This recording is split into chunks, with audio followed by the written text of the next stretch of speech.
Puri pastimes. Puri pastimes.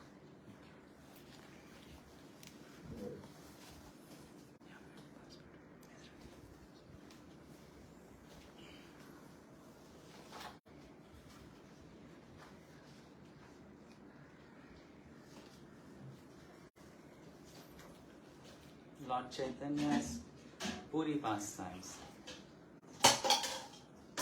During the famous Renaissance years of the late 15th century, Europeans began vigorously exploring for sea routes to India. Camel caravans had been trading overland via the legendary Silk Road for generations. But establishing sea routes would obviously create more rapid avenues for commerce. King Ferdinand and Queen Isabel of Spain sent Christopher Columbus to seek the kingdom of the Great Khan, the islands of Japan, and the riches of India. Although Columbus sailed out to sea, the Portuguese explorer Vasco da Gama sailed into the Malabar coastal port of Calicut to establish the first solid trade from Europe. As the Europeans were evolving out of the Dark Ages and progressing in art, music, dance, and drama, a spiritual renaissance was taking place in India. This was due to the appearance of the Supreme Personality of Godhead on earth.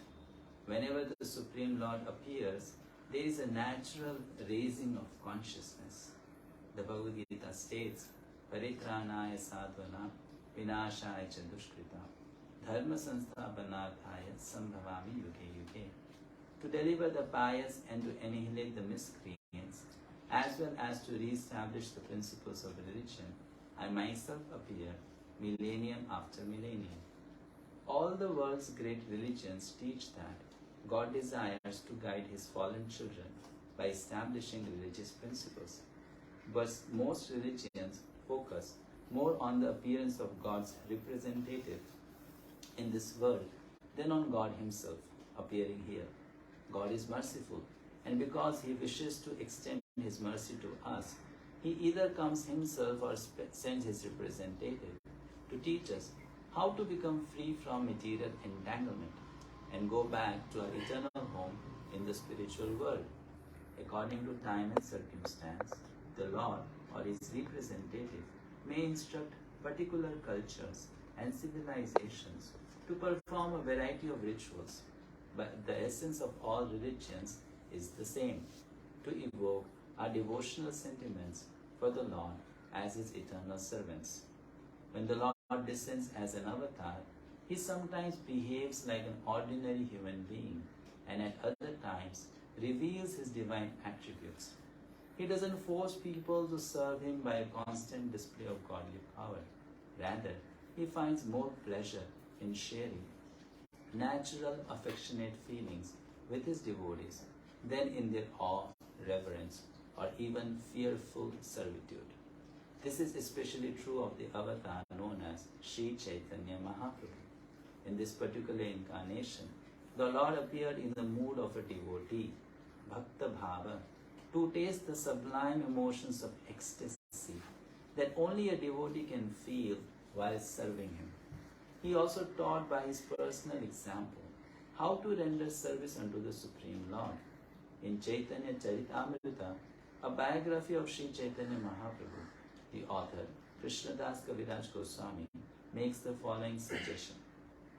Shri Krishna Chaitanya Daya Karaha Vichara, Vichara Korile Chitte, Pabe Chamatkara.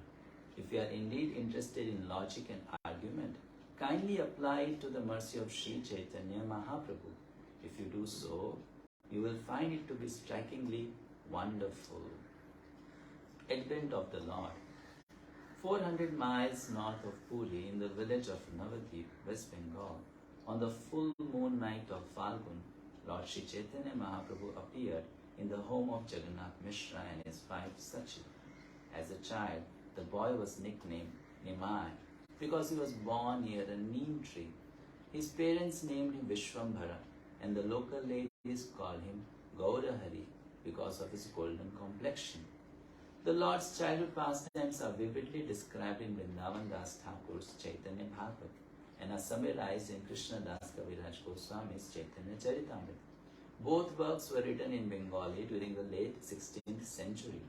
There are also several other biographies extant, including Murari Gupta's Sri Krishna Chaitanya Charitamrita, Kavi Karnapura's Sri Krishna Chaitanya Charitamrita Mahakavya, Lochan Das Thakur's Chaitanya Mangal, Jayananda's book of the same name, Narhari Chakravarti's Bhakti Ratnakara, and several other lesser works composed by later disciples and grand disciples.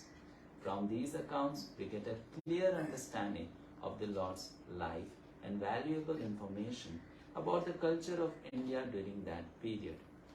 It should also be noted that historians trace Vishwambhar Mishra's family heritage back to Odisha, to a family that migrated to Sylhet at the time Kapilendra captured the throne from Bhanudev.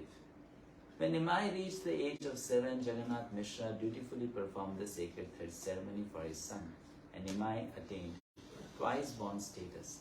A year later, his father admitted him to the school of Gangadhar Pandit in Ganganagar.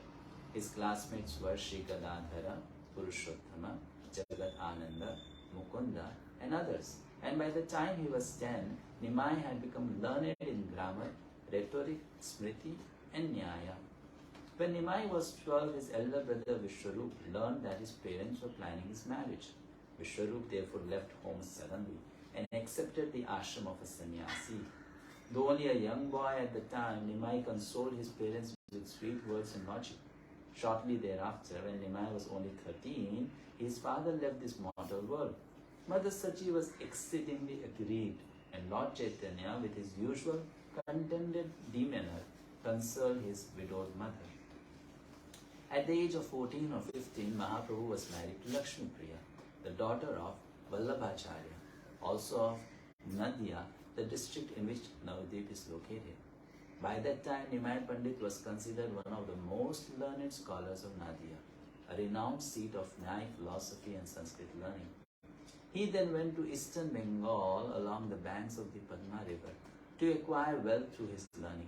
In those days, it was customary for scholars who were regarded as high-class people to earn their livelihood from scholarly endeavors such as holding debates, teaching, or establishing their own schools. While Nimai Pandit was residing in East Bengal, however, Lakshmi Priya was bitten by a snake and died suddenly. Upon returning home, Nimai once again found his mother in mourning. Later, at his mother's request, he married a second time, this time to Vishnu Priya, the daughter of Raja Pandit Sanatan Mishra. At 17, Nimai travelled to Gaya to perform his father's Pindadan and Shraddha ceremonies. While visiting that holy city, Vishwambar accepted initiation from Ishwar Puri, a disciple of the saint Madhavendra Puri. Ishwar Puri instructed Nimai to always chant the holy names of the Lord, Hare Krishna, Krishna Krishna, Hare Hare, Hare Rama, Rama Rama, Hare Hare. Upon his return to Navadvip, Nimai began nocturnal kirtans in the home of Shivas Pandit. Following the instructions of his spiritual master, he and his associates continuously danced and chanted the holy name in ecstasy.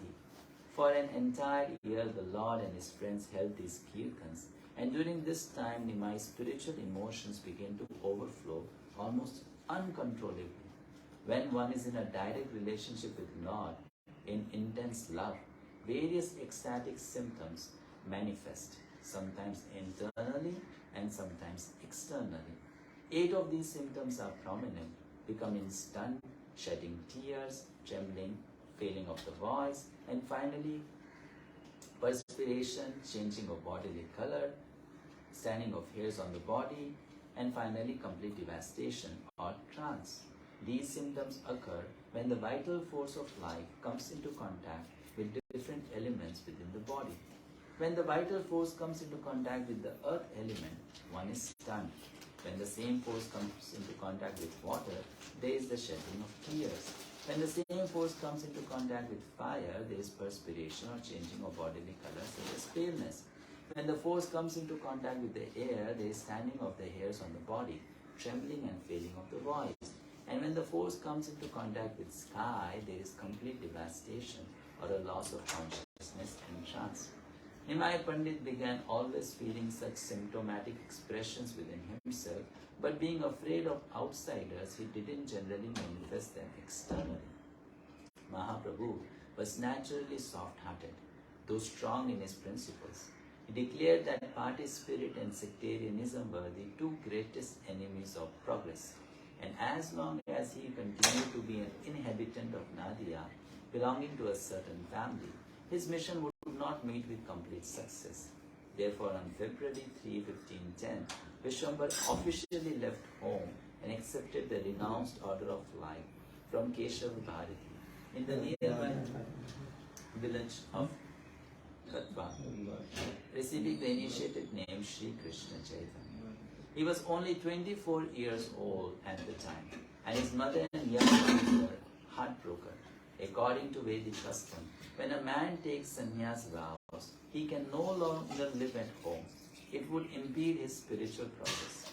Everyone in Nadia became despondent, knowing that now the Lord would leave Navadip forever. Mother Sachi's request. At a final gathering of friends in the home of Advaita Acharya, Mother Sachi was so distraught she could hardly stand without help. Anticipating her son's imminent departure, she appealed to all the devotees. As long as Sri Chaitanya Mahaprabhu remained at the house of Advaita Acharya, only she would cook and supply his food. It would be her last opportunity. Hearing her appeal, all the devotees agreed.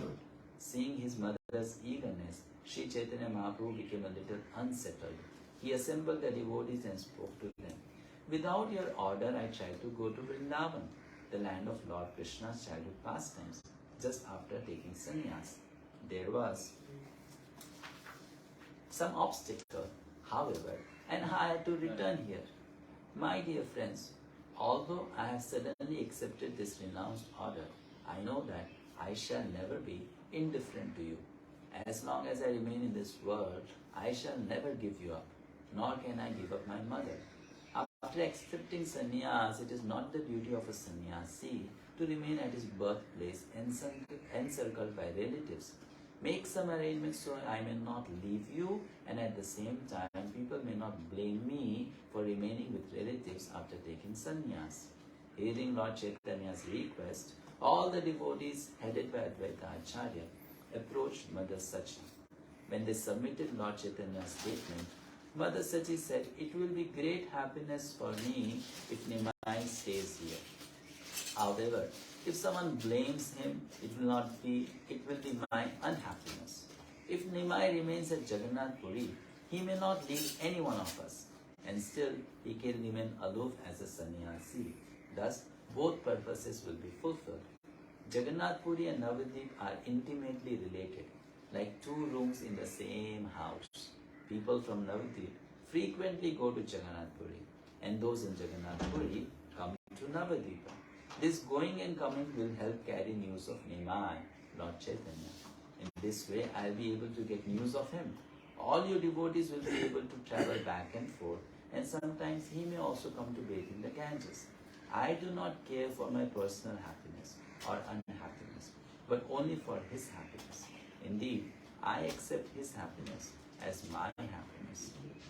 Hearing Sachimata, the devotees assured her that her order, like a Vedic injunction, could not be violated, and they informed Lord Chaitanya of her decision. Hearing, the Lord was pleased, and a few days later left for Puri. Sri Chaitanya Mahaprabhu travels to Jagannath Puri. 500 years ago, of course, there were no trains, automobiles, or modern forms of transport. People usually walked from place to place. Lord Chaitanya, followed by Nityananda, Mukunda, Jagat Ananda, and Damodara, travelled from Navadip in Bengal to Jagannath Puri in Kalinga. All along the way, they stopped in Yamuna to see the deity of Khirshor Gopinath, then continued to Katak, where they saw the Sakshi Gopal deity. The Chaitanya Bhagavad recounts many of the places visited by the Lord on the way to Bhubaneswara, where the devotees took the darshan of Lingaraj and bathed in Bindu Sarovara. When Sri Chaitanya Mahaprabhu eventually arrived at Kamalapur, he took his bath in the Bhargi Nadi river and left his sannyas staff with Nityanand Prabhu. As Chaitanya Mahaprabhu later entered the nearby temple of Lord Shiva, Kapoteshwara, Nityananda Prabhu broke the Lord's staff into three and threw it into the river. Nityananda Prabhu, knowing Lord Chaitanya to be on the topmost platform of devotional service, broke the sannyas danda because according to Vedic practice, only lower grade sannyasis require such a staff. After visiting Kapoteshwara, Sri Chaitanya Mahaprabhu saw the pinnacle of the Jagannath temple from a distance. Offering obeisances to the temple, he began dancing in the ecstasy of love of God. All the devotees similarly became ecstatic in the Lord's association, and they danced and chanted as they walked along the main road. The Lord eventually arrived at the place known as Athara Nala, a 13th century bridge with 18 arches. This bridge over the Medupur stream is at the entrance to Jagannath Puri from the Bhubaneswar route. Arriving at the bridge, the Lord suddenly realized he no longer had his danda. Then he asked Nityananda Prabhu, "Please return my danda." "Your staff was broken," Nityananda replied. "When you fell down in ecstasy, I caught you, but both of us together fell upon the staff, and it broke under our weight. Where the pieces have gone, I cannot say. It is certainly because of my offense that your staff has broken. Now you can punish me as you think proper." Hearing this story, Chaitanya Mahaprabhu expressed some anger and sadness. "You have all helped me by bringing me to Nilachal," he said thoughtfully. "However, my only possession was that one staff, and you have not kept it. Therefore, all of you should go before or behind me to see Lord Jagannath. I shall not go with you." "My Lord," Mukunda Datta answered, "you should go ahead and allow us to follow. We shall not go with you." Sri Chaitanya Mahaprabhu then walked swiftly before the other devotees. No one could understand the real purpose of Chaitanya Mahaprabhu and Nityananda Prabhu. The devotees could not understand why Nityananda Prabhu broke the staff, why Sri Chaitanya Mahaprabhu permitted him to do so, or why after permitting him, Chaitanya Mahaprabhu became angry. Sri Chaitanya meets Sarvabhauma Bhattacharya. In ecstasy, Sri Chaitanya Mahaprabhu went from Athara Nala directly to Lord Jagannath's temple. He entered the majestic temple and saw the deities from a distance. Then he spontaneously ran to embrace Lord Jagannath. Suddenly, however, Sri Chaitanya was overcome with intense love of God and fainted on the floor. When Chaitanya Mahaprabhu fell down, Sarvabhauma Bhattacharya happened to see him. Some ignorant interior guards, thinking that the Lord was misbehaving, rushed forward to beat him with sticks. But Sarvabhauma, who was highly respected by the temple authorities, forbade them to do so. The Bhattacharya was surprised to see both the Lord's personal beauty and the transcendental transformations wrought on his body. Sri Chaitanya Mahaprabhu remained unconscious for a long time, lying on the floor of the temple, while the Bhattacharya tried to think of a way to wake him. Meanwhile, the time came for offerings to Lord Jagannath. Therefore, while the Lord was still unconscious, Sarvabhauma Bhattacharya, with the help of the watchmen and some disciples, carried the Lord to his home. A large crowd gathered, and everyone in the crowd was eager to carry the Lord. So he was passed from hand to hand as if he were being transported by a swarm of ants. So many people followed the Lord that when they arrived at Sarvabhauma's house, the doors had to be closed to keep the huge crowd outside. Examining the Lord, Sarvabhauma was alarmed to see that he did not appear to be breathing. He took a fine cotton swab and placed it before the Lord's nostrils. When the cotton moved slightly, he became hopeful. Sitting beside Sri Chaitanya Mahaprabhu, he thought, this is a transcendental ecstatic transformation brought about by love of Krishna. Sarvabhauma knew that such signs take place only in the bodies of eternally liberated devotees. While the Bhattacharya was thinking in this way, the four devotees travelling with the Lord arrived at the Simhadwar gate. There the devotees heard people talking about a mendicant who had fallen unconscious upon seeing the deity. A sannyasi fell unconscious upon seeing the deity of Lord Jagannath, someone said. Because his consciousness did not return, Sarvabhaum Bhattacharya took him to his home. Hearing this, the devotees discovered where Lord Chaitanya could be found. Just then, Gopinath Acharya arrived. Gopinath Acharya, a former resident of Nadia, was the brother-in-law of Sarvabhauma and a devotee of Chaitanya Mahaprabhu. He knew the Lord's true identity. Gopinath Acharya also knew Mukundatta, and when he saw his old friend at Jagannath Puri, he was surprised. Seeing him, Mukundatta offered his obeisances. Then Gopinath Acharya inquired about Sri Chaitanya Mahaprabhu. The Lord has already arrived here, Mukundatta answered, and we have come with him. After accepting the sannyas order, Lord Chaitanya Mahaprabhu has come to Jagannath Puri and brought all of us with him. He left our company at Athara Nala and walked ahead to see Lord Jagannath. We just arrived and are now looking for him. From the talk of the people in general, we have guessed that the Lord is now at the house of Sarvabhaum Bhattacharya. Just as I was thinking of meeting you, by chance we have actually met. First, let us all go to the house of Sarvabhaum Bhattacharya and see Chaitanya Mahaprabhu. Later, we shall come to see Lord Jagannath. Hearing this and feeling pleased, Gopinath Acharya took all the devotees to Sarvabhaum Bhattacharya's house, and they were admitted. Upon seeing Nityanand Prabhu, the Bhattacharya offered him obeisances. Then the devotees saw the Lord lying unconscious. Gopinath Acharya was particularly eager to meet the Lord, became unhappy to see him in that state. Sarvabhaum offered the devotees a proper welcome and then sent them all to take darshan of Lord Jagannath. He asked his own son, Chandaneshwar, to accompany them as a guide. After taking Lord Chaitanya's darshan, the devotees again returned to Sarvabhaum Bhattacharya's house. They began to loudly chant the Hare Krishna mantra, and the Lord finally regained consciousness just before noon. He suddenly got up and loudly chanted, Hari Hari. Sarvabhaum was relieved to see the Lord gain consciousness, and he took the dust from his lotus feet. The Bhattacharya then informed them, please take your midday bath, and then return to my home. Today I shall offer you Mahaprasad, the remnants of food offered to Lord Jagannath. After bathing in the sea, Sri Chaitanya Mahaprabhu and his devotees returned to the home of Sarvabhaum Bhattacharya. The Lord washed his feet and sat down to lunch. Sarvabhaum Bhattacharya had made arrangements to bring various kinds of Mahaprasad from the Jagannath temple. So Sri Chaitanya Mahaprabhu and the devotees ate lunch with great happiness. Pastimes with Sarvabhaum Bhattacharya. Sarvabhaum Bhattacharya was renounced as the foremost scholar in India. Having read the Upanishads at Banaras, he became a pupil of the celebrated Pakshadhar Mishra of Mithila, a well-known center of learning. Pakshadhar Mishra taught logic from the only copy of a text known as Chintamani by Gangeya Upadhyaya.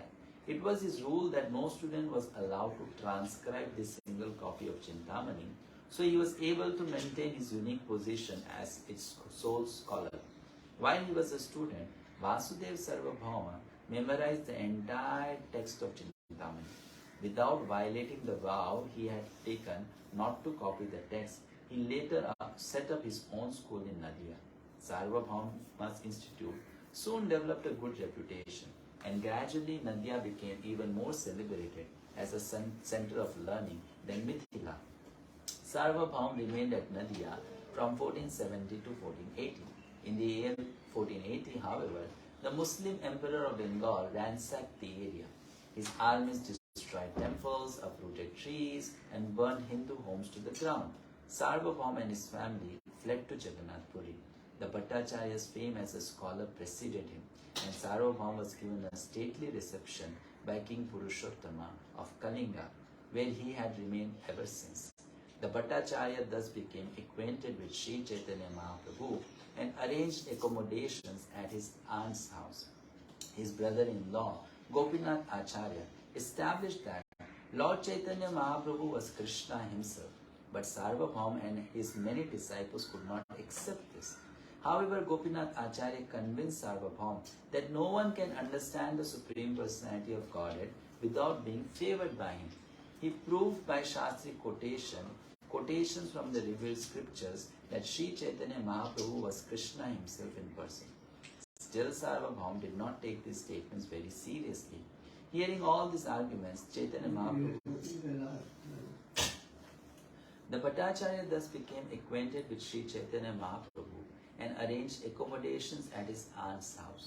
His brother-in-law, Gopinath Acharya, established that Lord Chaitanya Mahaprabhu was Krishna himself. But Sarvabhaum and his many disciples could not accept this. However, Gopinath Acharya convinced Sarvabhaum that no one can understand the Supreme Personality of Godhead without being favored by him. He proved by Shastri quotations from the revealed scriptures that Sri Chaitanya Mahaprabhu was Krishna himself in person. Still, Sarvabhaum did not take these statements very seriously. Hearing all these arguments, Chaitanya Mahaprabhu told his devotees that Sarvabhaum was his spiritual master and that whatever he said out of affection was for everyone's benefit. When Sarvabhaum met Sri Chaitanya Mahaprabhu, he asked him to hear Vedanta philosophy from him.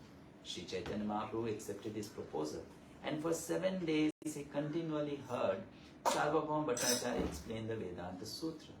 However, the Lord remained very silent. Because of his silence, the Bhattacharya asked him whether he was understanding the Vedanta philosophy, and the Lord replied, "Sir, I can understand Vedanta philosophy very clearly, but I cannot understand your explanations." There was then a discussion between the Bhattacharya and Sri Chaitanya Mahaprabhu concerning the authority of the Vedic scriptures, specifically the Upanishads and Vedanta Sutra. The Bhattacharya was an impersonalist, but Sri Chaitanya Mahaprabhu proved that the absolute truth is the Supreme Personality of Godhead. He proved that the conceptions of the Mayavadi philosophers concerning the impersonal absolute truth are incorrect. The absolute truth is neither impersonal nor without power. The greatest mistake made by the Mayavadi philosophers is in conceiving the absolute truth to be impersonal and without energy. In all the Vedas, the unlimited energies of the absolute truth have been accepted, and it is also accepted that this truth has its transcendental, blissful, eternal form. According to the Vedas, the Lord and the living entity are equal in quality but different quantitatively. The real philosophy of the absolute truth states that the Lord and his creation are inconceivably and simultaneously one and different. The conclusion is that the Mayavadi philosophers are actually atheists. There was much discussion on this issue between Sarvabhaum Bhattacharya and Chaitanya Mahaprabhu. But despite all his endeavors, the Bhattacharya was defeated in the end. At the request of Sarvabhaum Bhattacharya, Sri Chaitanya Mahaprabhu then explained the Atma Rama verse of Srimad Bhagavatam in 18 different ways. When the Bhattacharya came to his senses, Sri Chaitanya Mahaprabhu disclosed his real identity. The Bhattacharya then recited 100 verses in praise of Lord Chaitanya Mahaprabhu and offered his obeisances. After this, Gopinath Acharya and all the others, having seen the wonderful potencies of Lord Chaitanya Mahaprabhu, became very joyful. One morning after this incident, Sri Chaitanya Mahaprabhu received some prasadam from Jagannath and offered it to Sarvabhaum Bhattacharya.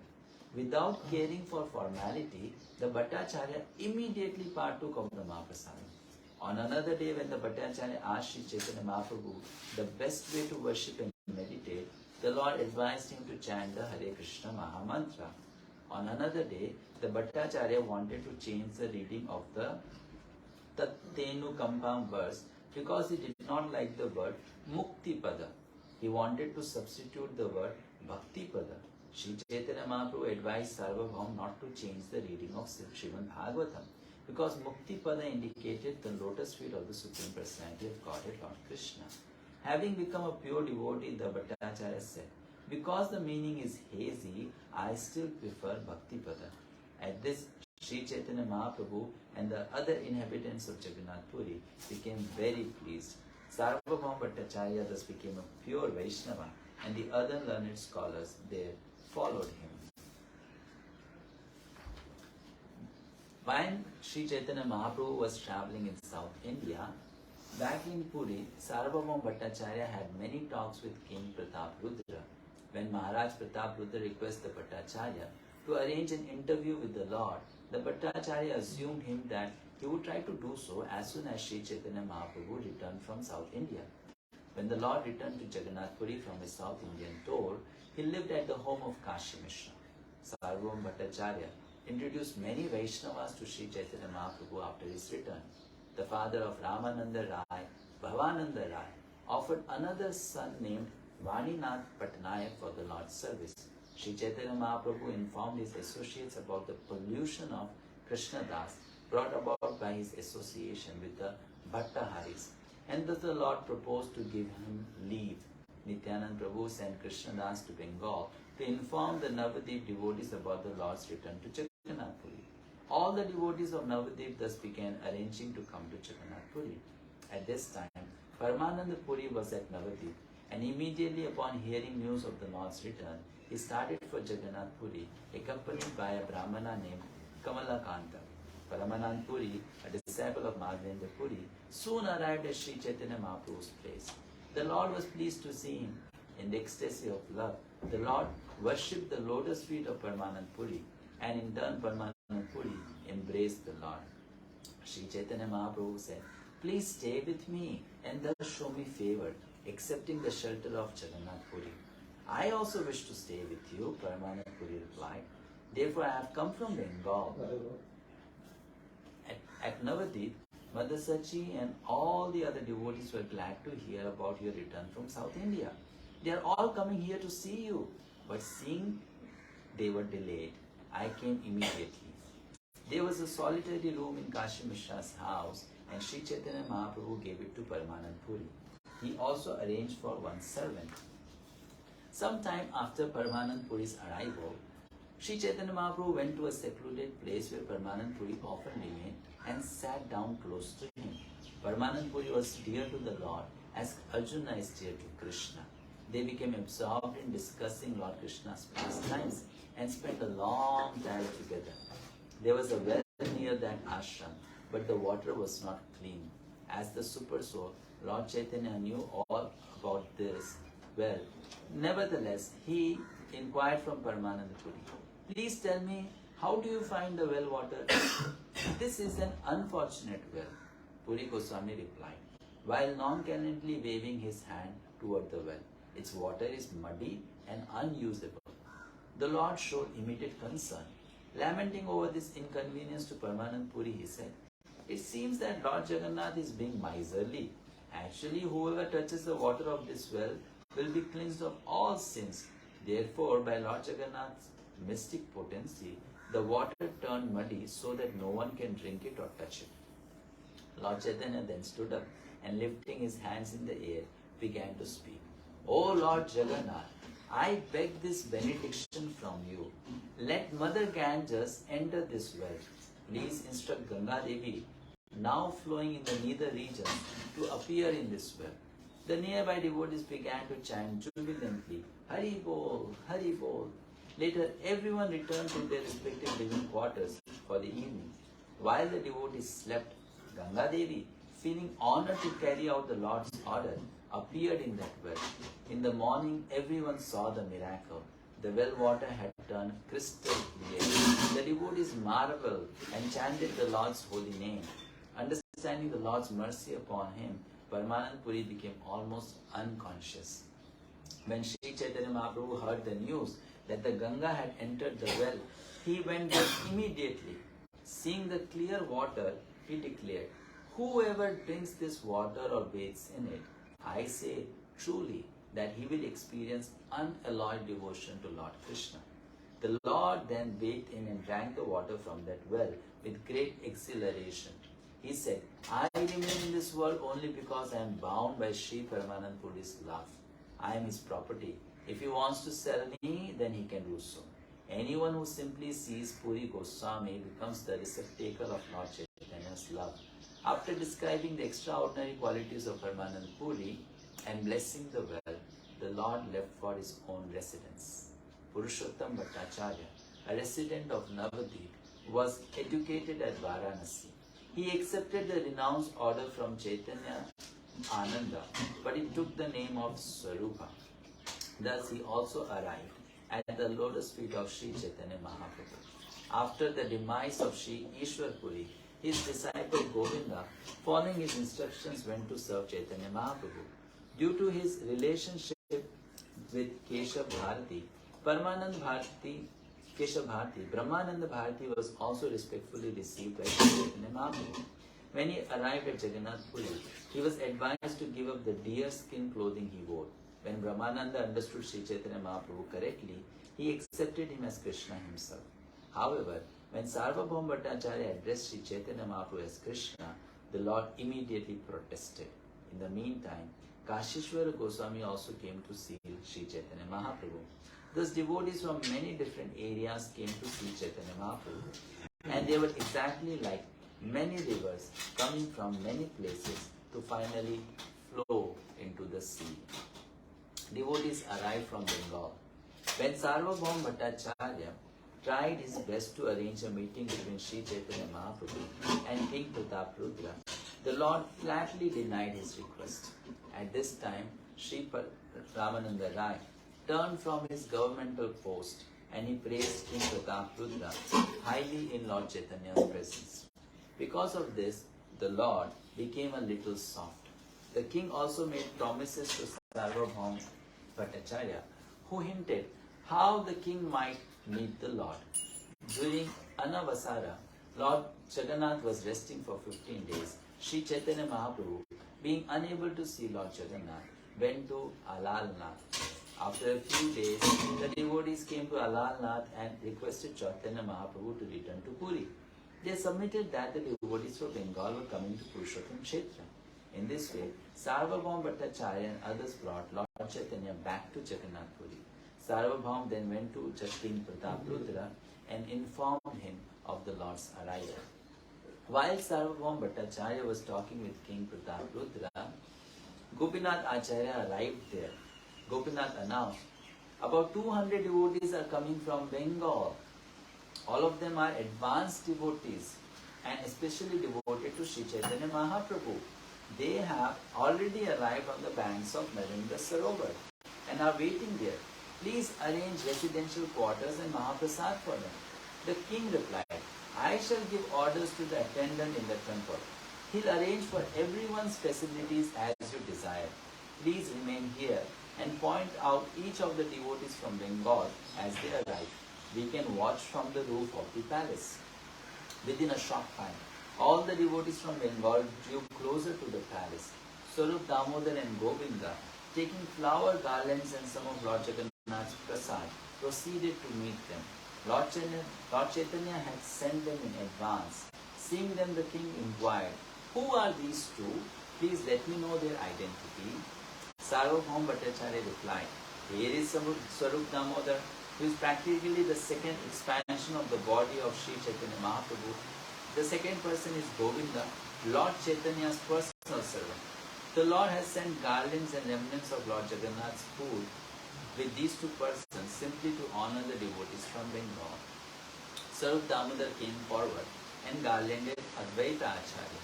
Govinda came next and offered a second garland to Advaita Acharya. After Govinda offered his obeisances by falling down flat before Advaita Acharya, Advaita Acharya asked Swarup Damodar about his identity, for he did not know Govinda. Swarup Damodar informed him, Govinda was the servant of Ishwar Puri. He is very highly qualified. Ishwar Puri ordered Govinda to serve Sri Chaitanya Mahaprabhu. Thus the Lord keeps him by his side. To whom did Swarup Damodar and Govinda offer the two garlands?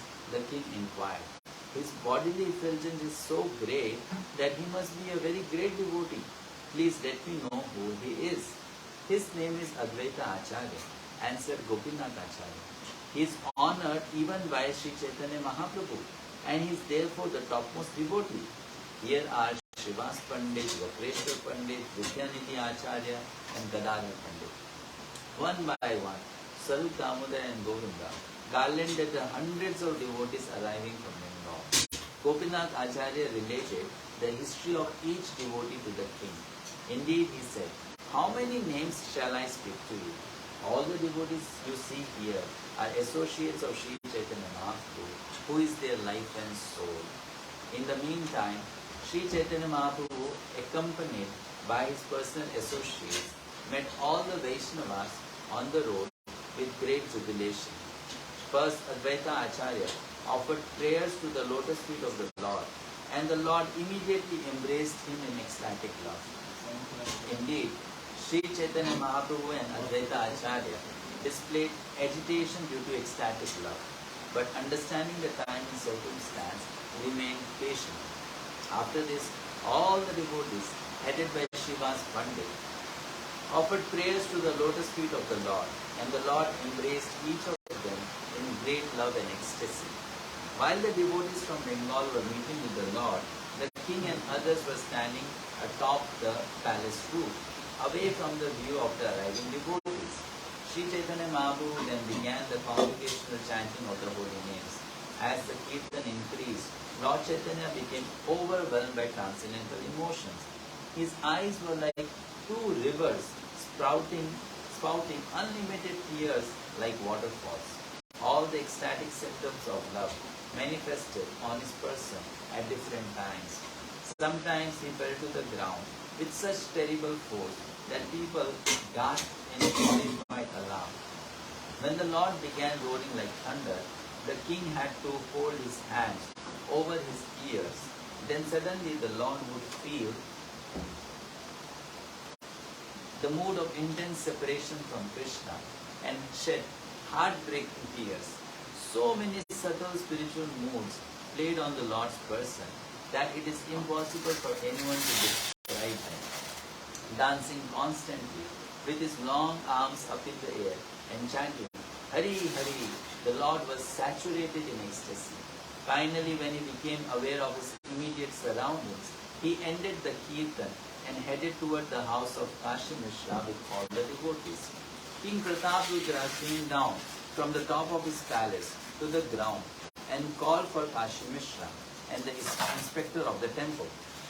Maharaj Prataprudra then told both Kashi Mishra and the temple inspector, provide all the devotees and associates of Sri Chaitanya Mahaprabhu with comfortable residences, convenient eating facilities for prasadam, and convenient visiting arrangements at the temple so that there will not be any difficulty.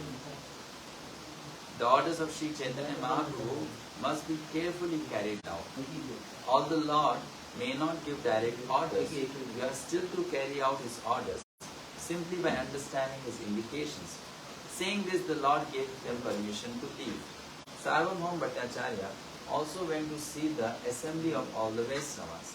The king, seeing the Lord dancing until the end, then entered his private chambers, his heart full of joy, his inner eye still viewing the Lord's graceful movements. When the Lord was submerged in dancing, tears cascaded down from his eyes. Saliva drooled from his mouth and nose in the acme of divine ecstasy. His body was smeared all over with the drool and dust. The king could not comprehend that these were symptoms of spiritual love for the Supreme Lord Krishna. Doubt crept into his mind, but without revealing this to anyone, he went away feeling happy and content. Upon returning home later in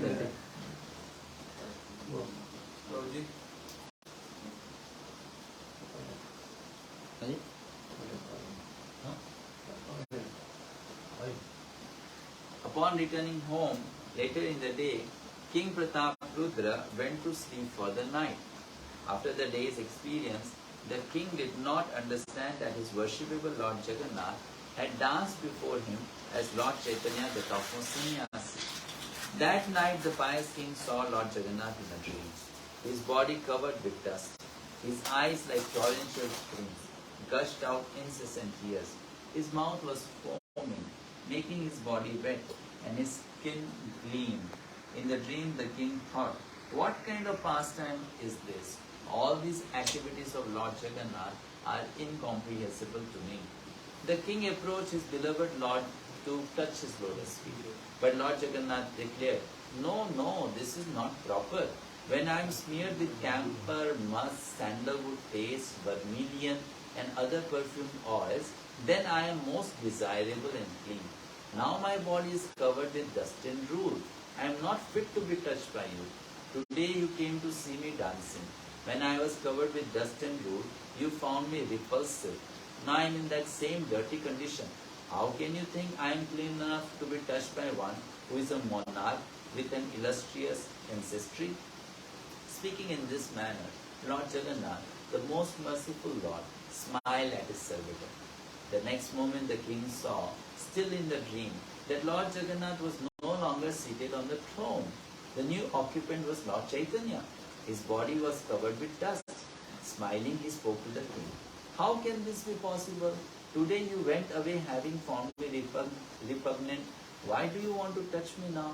After the Lord finished speaking thus, he smiled benignly upon the king, showering unlimited mercy upon him. Awakening after a short time, the king began to cry bitterly, condemning himself for his ignorance. I am the most sinful wretch alive. I could not recognize Lord Chaitanya as the Supreme Lord. Of course, how much intelligence does a human being have to understand the infinite truth on his own? Even Lord Brahma is deluded by his illusory energy Maya. Therefore, my Lord, be gracious upon me. Forgive me for my offensive behavior. Accept me, a lowly person, as your servant, and bless me. When the king understood that Lord Chaitanya was none other than his worshipable deity, Lord Jagannath, his eagerness to meet him greatly increased. But despite all endeavors by the devotees, Chaitanya Mahaprabhu would not consent to an interview with the king. Haridas Thakur's arrival. Meanwhile, at Kashi Mishra's house, all the devotees sat with Sri Chaitanya Mahaprabhu. He made all the devotees sit at his side and with his own hand offered them garlands and sandalwood pulp. Sri Chaitanya Mahaprabhu then addressed Advaita Acharya sweetly, My dear sir, today I have become perfect because of your arrival. Advaita Acharya replied, This is a natural characteristic of the Supreme Personality of Godhead. Although he is personally complete and full of all opulences, he takes transcendental pleasure in the association of his devotees, with whom he has a variety of eternal pastimes. Sri Chaitanya Mahaprabhu then saw Vasudeva Datta, the father of his childhood friend Mukunda Datta. He immediately became very happy and placing his hand on his body began to speak.